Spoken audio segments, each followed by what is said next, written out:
Ну, хорошо, давай посмотрим. Умиротворение для женщин — это хорошо.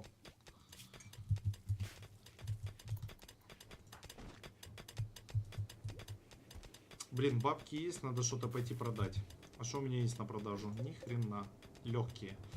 Легкие, почки и вся остальная хрень. Берем тогда музу. Не, пусть муза доисследует и летим продавать. Так, а ну давай я сам проверю.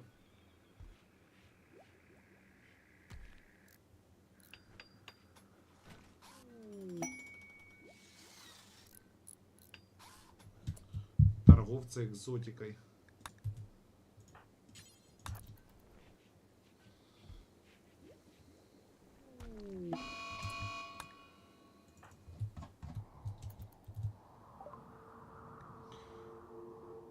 Нейроминчик.